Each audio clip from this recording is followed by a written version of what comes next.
এমন যদি হয় যে এই রেসিপিটি আপনার কখনোই করে খাওয়া হয়নি, তাহলে আজকের এই মজাদার রেসিপিটি আপনার জন্য।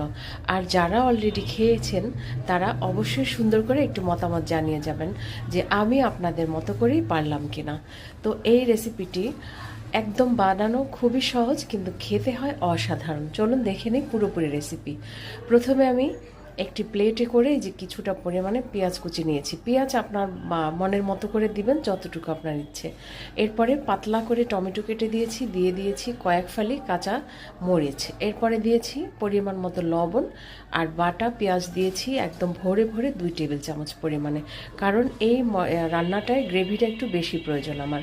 এরপরে দিয়েছি 1 চা চামচ পরিমাণ রসুন বাটা, 1 চা চামচ পরিমাণ আদা বাটা, 1 চা চামচ দিয়েছি জিরার গুঁড়া, আর দিয়েছি 1 চা চামচ করে হলুদ গুঁড়ো, মরিচ গুঁড়া, আর যেটা দিতে হবে সর্ষে বাটা। এখন দিয়েছি একটু স্বাদ বাড়ানোর জন্য ধনেপাতা কুচি। সব কিছু উপকরণ আমার দেওয়া হয়ে গেছে। সব শেষে সর্ষের তেল দিয়ে দেবো। এখানে সর্ষের তেলটা কিন্তু একদমই মিস করা যাবে না। তো হাত দিয়ে এখন খুব ভালোভাবে একদম চটকে চটকে করে মাখিয়ে নেব। আর এই হাতে মাখানোর মধ্যেই লুকিয়ে থাকে অর্ধেক মজা। সত্যি এরকম করেই কিন্তু করার চেষ্টা করবেন। এখন আমি এই যে রুই মাছের পেটের মাছগুলো যে থাকে দিয়ে দিয়েছি। এখন মাছের সাথে মশলাগুলোকে খুব সুন্দর করে মাখিয়ে নিব। মাখিয়ে আমি 10 মিনিটের জন্য এটা রেস্টে রেখে দিব, যাতে করে মাছের ভিতরে সুন্দর করে মশলাগুলো প্রবেশ করে। এই যে এই লাউ পাতা দেখেই চট করে আমার মাথায় চলে আসছে আজকে এই রেসিপিটা আমাকে করতে হবে। এতটা সুন্দর ছিল এই পাতাগুলো, একদম টাটকা আর সতেজ। তো পাতাগুলো কিন্তু আমি খুব সুন্দর করে পরিষ্কার করে নিয়েছি। অবশ্যই এই পাতার ভিতরে ধুলোবালি থাকে, দেখেই বুঝতে পারছেন খুব সুন্দরভাবে পরিষ্কার করে নিয়েছি। আর বড় সাইজের 2টো পাতা বিছিয়ে দিয়ে সামান্য পরিমাণে একটু লবণ ছিটিয়ে দিয়েছি, যাতে করে পাতাটা সুন্দরভাবে সিদ্ধ হয়ে যায়। আর কিছুটা পরিমাণে মশলা প্রথমে নিয়ে আমি একটু বিছিয়ে দিচ্ছি। এরপরে 1 পিস মাছ নিয়ে মশলার উপরে দিয়ে দিলাম। আর এখন মাছের উপরে আবার কিছুটা পরিমাণে মশলা দিয়েছি। আমি আরও একটা করে দেখাচ্ছি। একইভাবে মশলা দিয়ে দিলাম পাতার উপরে।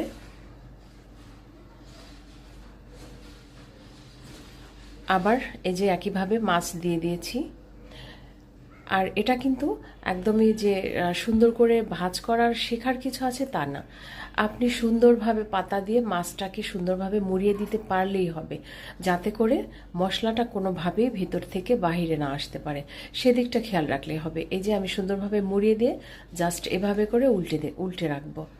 তো এভাবেই আমার সবগুলো পাতায় কিন্তু মাছগুলো মোড়ানো হয়ে গেছে।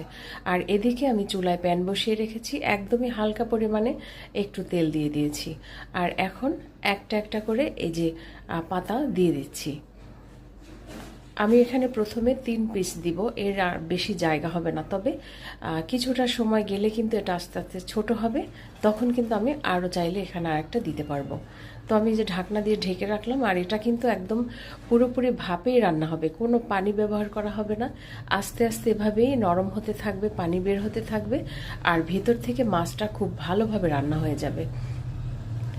তো আমি প্রায় 10 মিনিট পরে কিন্তু এটা উল্টে দিলাম।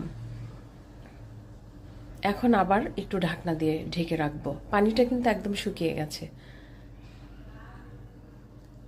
আবার ফিরে আসলাম। একদম ভেতর থেকে কিন্তু এটা ফুলে উঠেছে। হ্যাঁ, খুবই সুন্দরভাবে হয়েছে। একটুও কিন্তু মশলা বাইরে বের হয়ে আসেনি, পুরোটা মশলাই কিন্তু পাতার ভিতরে আছে। তো বুঝতে পারছেন যে ভাপে মাছটা রান্না হচ্ছে ভিতরে। এটা খেতে যে কতটা মজা হবে এটা কিন্তু আর বলার কোনো অপেক্ষা রাখে না। কিচ্ছু বলতে হবে না, জাস্ট এটা করে যখন খাবেন বুঝতে পারবেন যে এটা কী পরিমাণে মজা। চাইলে পাতাটাও খাওয়া যাবে। পাতাটা কিন্তু একটু হালকা তিতকুটে লাগবে, কিন্তু ভিতরের মাছটা জাস্ট ওয়াও লাগবে। এই যে দেখুন কালারটা কত সুন্দর হয়েছে, আর মশলা থেকে কিন্তু একদমই সুন্দরভাবে পানি শুকিয়ে গেছে। তো বুঝতে হবে রান্নাটা একদম পারফেক্ট হয়েছে।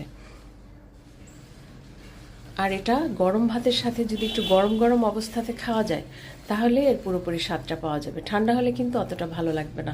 আর ঠান্ডা হয়ে গেলেও একটু তাওয়ার মধ্যে দিয়ে আবার গরম করে নেওয়া যাবে। তো আজকের রেসিপি কেমন লাগলো অবশ্যই আপনাদের মূল্যবান মতামত জানাবেন আমাকে। আল্লাহ হাফেজ।